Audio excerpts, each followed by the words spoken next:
And I'll start off by, as I mentioned, looking into this.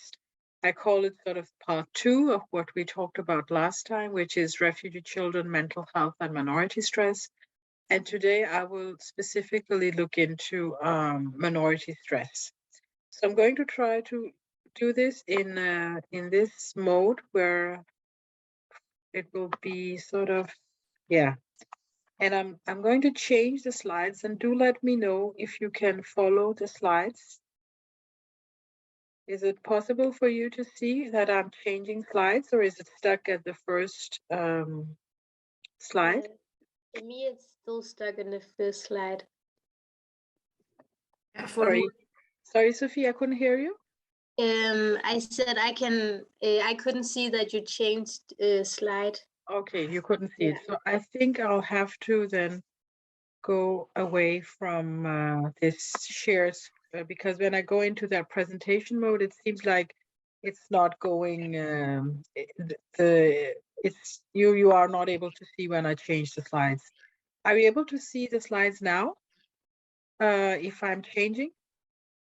Yes. Okay. So unfortunately, I'll have to keep it in this mode so that we are able to follow each other in the slides. Otherwise, I think it will just be the first slide that you're seeing. I hope that is okay. And let me know if there's any problems with seeing the slides. I'm trying to make it a bit bigger as well here. So, I will be talking more generally about minority stress, but also looking into when we look into refugee children in pedagogical settings such as daycare or schools, then we are also looking into a field of diversity and looking into questions of inclusion. And looking into that field, you can see that there are many buzzwords in the pedagogical field, and there has been for many years now. Buzzwords such as integration, inclusion, community, equality, democracy, making citizens, being tolerant, working with diversity. So we are sort of looking into a field of pedagogy where there are many buzzwords about how to actually include children who come with different backgrounds. That can be a refugee background, and as a consequence of that, they can have some emotional trauma, they can have some cultural differences, but they can also be questions of language. So inclusion is quite broadly understood here, and also diversity in regard to many parameters. And we see that this field is also very politicized. When we look into it, there are lots of political dilemmas, political laws and practices and political agendas connected to this field as well. We see it in newspapers where there is the question of integration of bilingual children. That also includes children with refugee background. The question of whether they are integrated well enough, especially children of non-Western background. That is also a category we talked about last time, about how refugees are being differentiated in regard to whether they have a Western or non-Western background. We also see it in regard to ghetto schools or high schools.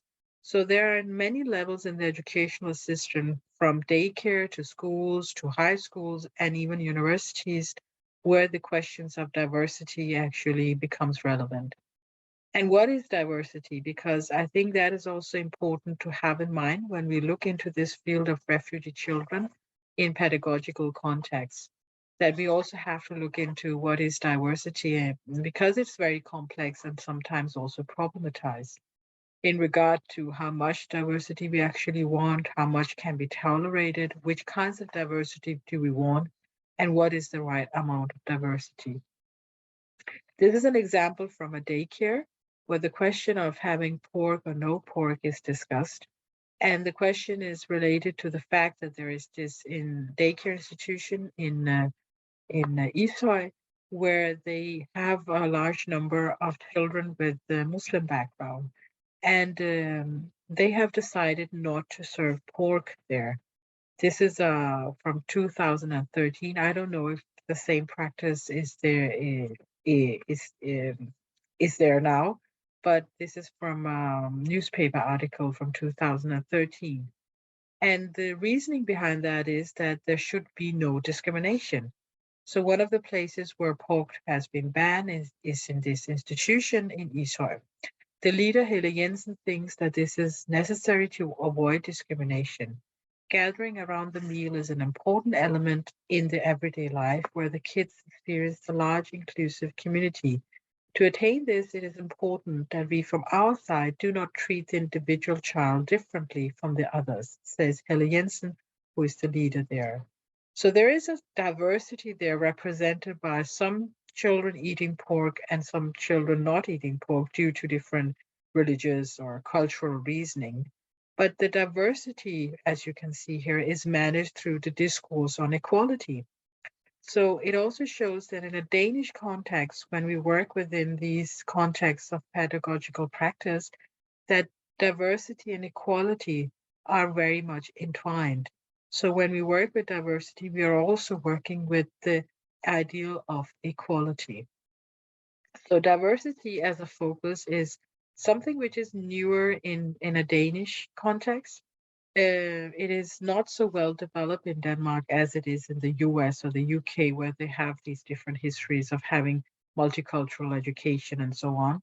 In Denmark, historically, focus has been more on integration, inclusion, and tolerance, and more on how children with a refugee background or immigrant background can become integrated in the Danish schooling system.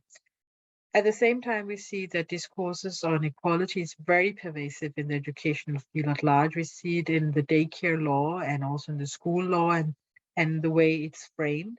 The way it's framed is sort of that the idea is that through the institutional educational integration and enculturation in daycare or school, social, cultural, and class-based differences will be equalized. So that's the ideal of, for example, a child joining a daycare who is bilingual or has a different cultural background.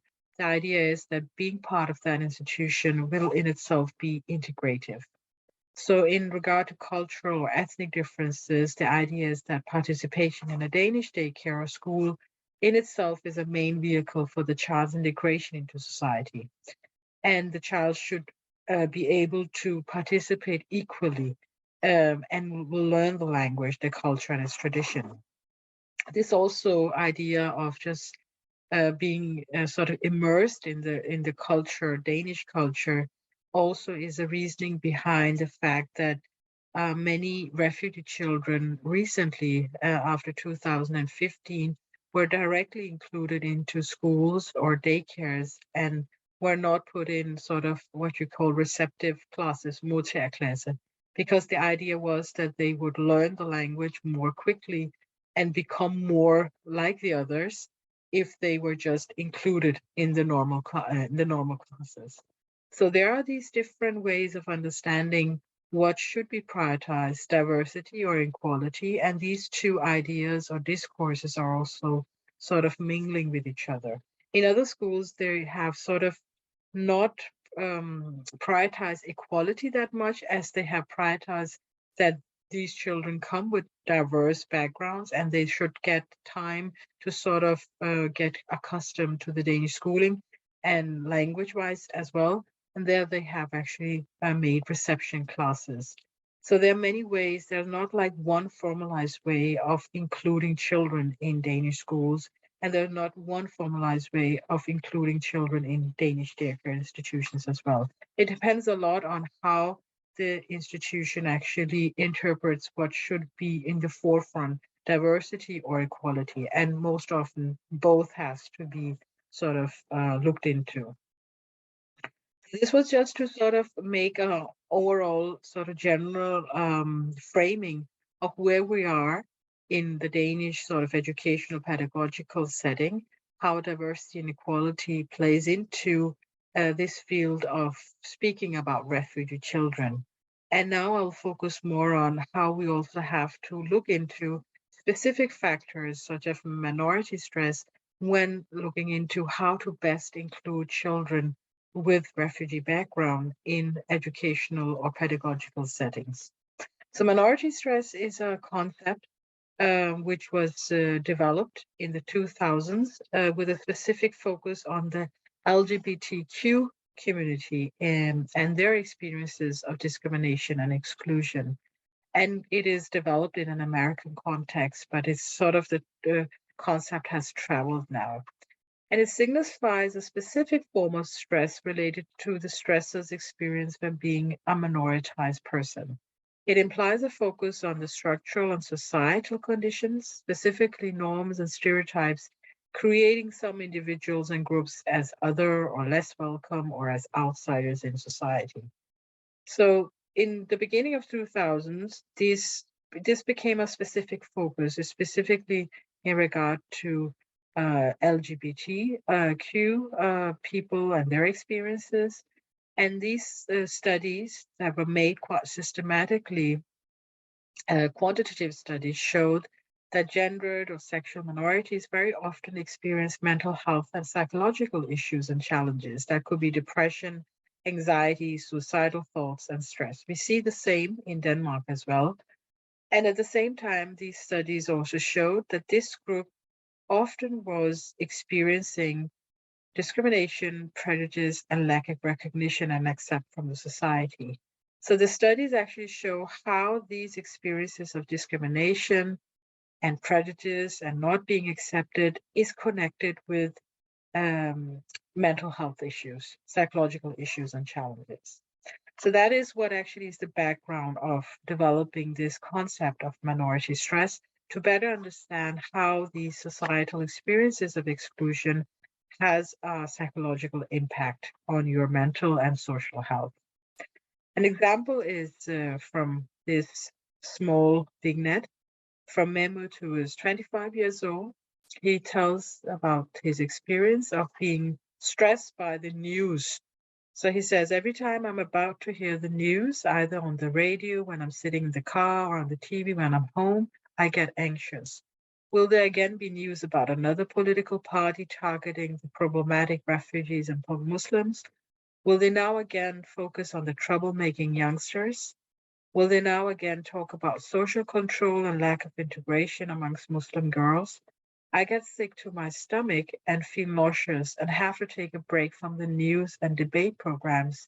Just take a break because it affects my sleep. I feel angry and frustrated, and I lay in bed at night thinking if ever I will be able to make a future in this country, if I will ever be accepted, will I ever be good enough?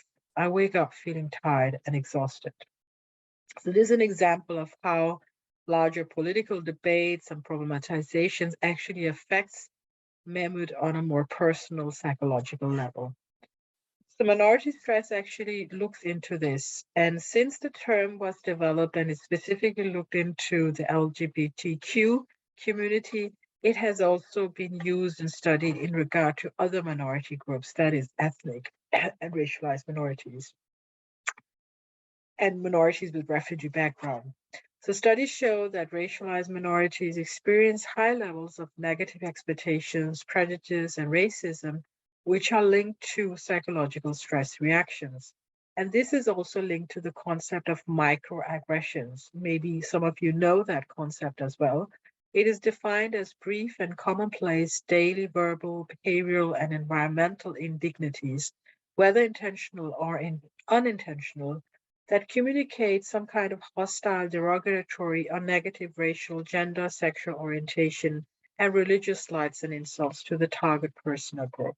So that it can be the more implicit, not that visible, not that obvious experiences of not fitting in, not feeling as if you're welcome, small implicit experiences, which is also connected to a larger focus on othering, which is a theoretical concept highlighting the power relational differences and how differently positioned individuals and groups have access to recognition, participation, and acceptance.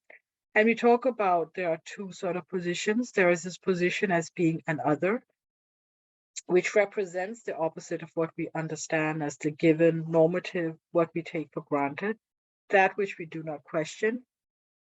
And that position which we do not question, which sort of is the norm, is defined as being the first, which is what we don't need to explain, what we do not see as strange, it is just what we take for granted.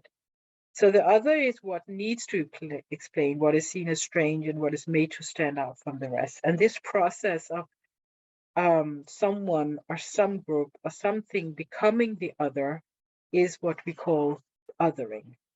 And this othering happens or is possible in regard to existing societal discourses and understanding of what is the norm. Othering can in many ways be linked to minority stress, sort of the feeling of not fitting in, the feeling of becoming someone who is not welcome. An example is Assad, who talks about the feeling of being seen as someone who doesn't belong. He says that I have sometimes this feeling that they actually see us as second-rate citizens. And if you're not strong enough, then you will just fall down in the dump and say, okay, then I will hang out with the others who are making trouble. But that is where I put my foot down. I'm better than that. Why do you always place me in that role that is given for someone like me, no matter how much I fight for my case? These experiences of being looked upon and being sort of extra aware and sort of being aware that there is this second rate look or gaze on you is also connected to what we in psychology call double consciousness, which is a term developed by Dubois and Frantz Fanon. It describes this experience of seeing oneself from a third person angle, I mean, being double aware of one's existence and actions in the world. And it's also connected to what we call hypervigilance. Vigilance as a concept is also describing this extra awareness of how you seen, how you will be understood, how you will be perceived, whether you will be seen as someone who belongs or not belong, doesn't belong. This is also something which is highly relevant in regard to minority stress. In regard to in the initial studies by Elon Meyer, who developed this minority stress model, he looks into how minority stress is connected to hypervigilance.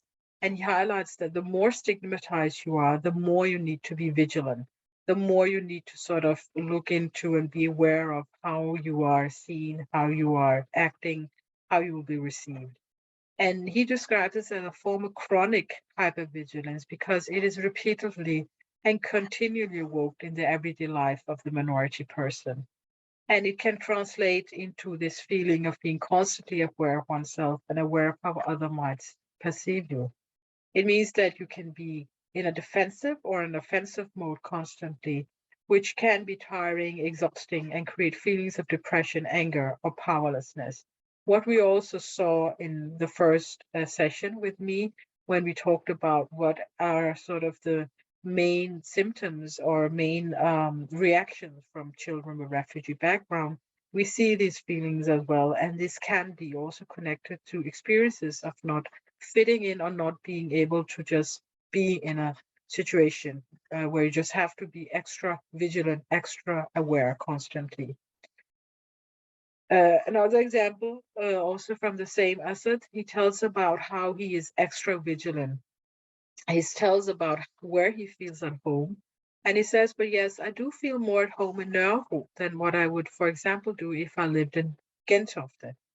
And these are different areas in Copenhagen. Nørrebro is sort of a multicultural urban space, and Gentofte is a northern part of Copenhagen and defined by being less multicultural and more sort of higher economic social background as well.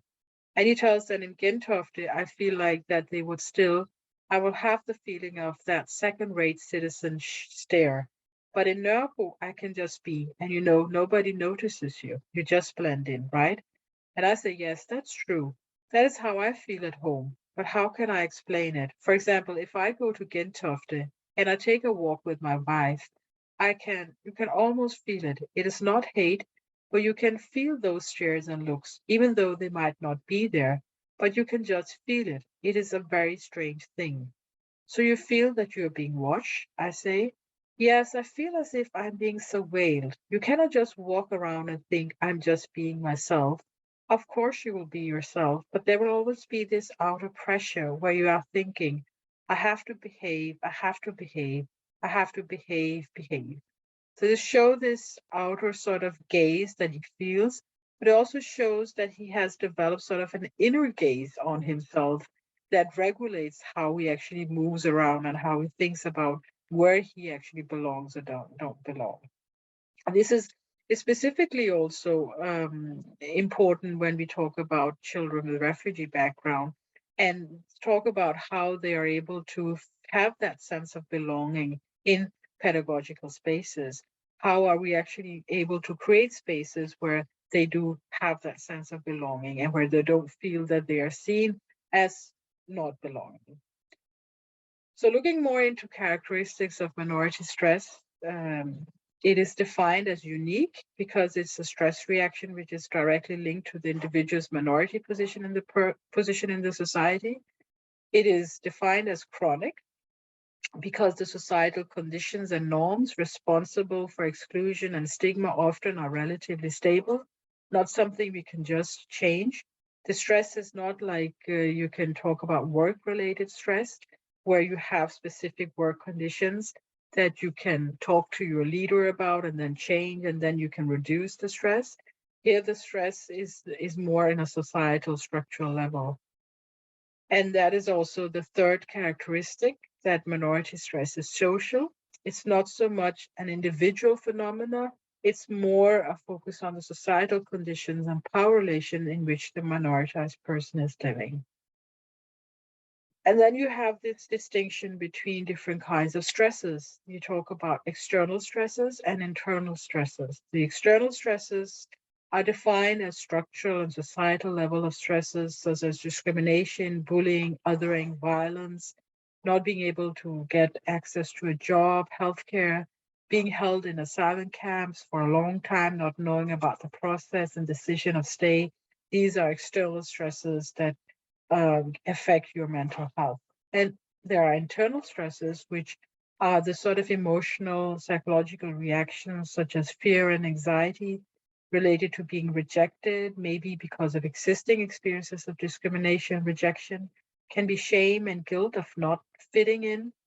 And here we also see the concept or the phenomena of internalized negative self-perception, or what we call internalized racism, which means that the surrounding negative gaze on you is internalized, resulting in a form of self-hate or low self-esteem, which is also very important to have in mind when working with children with refugee background.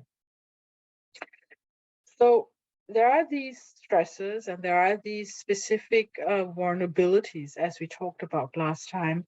But again, it's important not to use a focus on minority stress to only focus on the negative experiences that minoritized people live with. We also talked about that last, that it's important to have both. We also need to focus on resistance, resilience, and resourcefulness.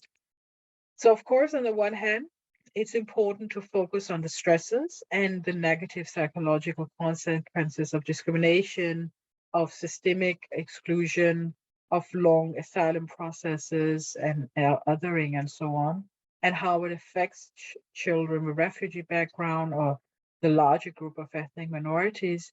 But on the other hand, there might be a risk that we over-focus on and reduce minoritized people as just being weak, without agency, and being oppressed.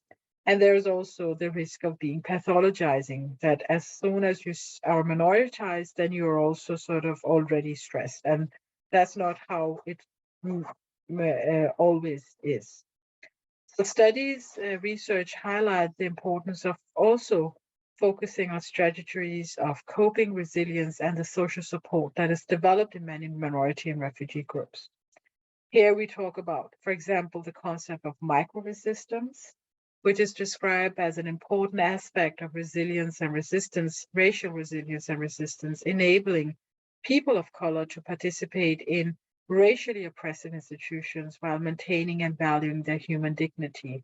So in situations of perceived, experienced racism, discrimination, how are people still able to sort of maintain a human dignity? That can be many things. It can be seeking and creating inclusive communities of belonging and recognition. It can be ways of keeping away from and avoid stressful input and situation. That is what we see in the situation with Mahmoud, who actually takes breaks from media and debate programs and news because he knows it affects him. It can be allyship, partnering up with more privileged people, looking into how to change the existing conditions. It can be resisting stereotypes, such as being the troublemaker, as Assad does, that he does not do what is expected of him, he does something else. It can be using humor to distance oneself from an uncomfortable situation. It can be that you're picky about which conflicts and battle to engage in. So there are many ways that people with minority background, refugee backgrounds are also able to resist and have strategies of actually doing something where they are resisting the discrimination. And they're also looking into collective and structural strategies, because when we speak about what can be done about minority stress, it is important not to only focus on the individual level, because it's not only an individual problem, it is rather a structural problem. And that also pedagogically requires that we work with broader pedagogical strategies, but look into the institution's ways of understanding, framing, and approaching children with refugee background. This is, for example, seen in norm critical and diversity sensitive approaches, sort of anti-racist pedagogy, engaged pedagogy, where the focus is on creating constructive communities of belonging and recognition for all children. And we talked about that last time as well, how we can work on the framing and how we can work on the way we understand and approach children with refugee background. It is a focus on creating and working on the structures and contexts in which the children participate. Specific examples, if you want to look more into intervention strategies in pedagogical practice that work with these more sort of diversity sensitive approaches, then we have social justice education, which is a whole field of practice which focus on structures of inequality in the educational system at large, looking into social, economic, racialized, gendered inequalities and how it's possible to change the way we think about pedagogy and education to create these more inclusive communities. Then we have culturally sustainable pedagogy, which is a pedagogy which looks specifically into the child's different resources and takes that into account. It can be language, it can be the social, cultural resources that the child has. And it also looks into the life and reality the child is part of as being much more nuanced and less black-white as mostly assumed. So one aspect is it to look into what the child sort of comes with, but it's also looking into what the child, what the reality of the child is, that can be very different, and we'll have to look into that as well. Then there is decolonizing the educational system at large, which is based on a critical focus on how educational pedagogical practices are invested in historical power relations. And it looks into sort of lack of representation and looks into how to make material and approaches more diverse. For example, looking into which kinds of images, stories, books, even coloring material are used in the daycare. For example, looking into the idea that skin color is a specific color, and that's what it's called in the coloring box, and then actually approaching that and looking into that skin color can be many different types. So that is a sort of example of looking into how to make representation broader.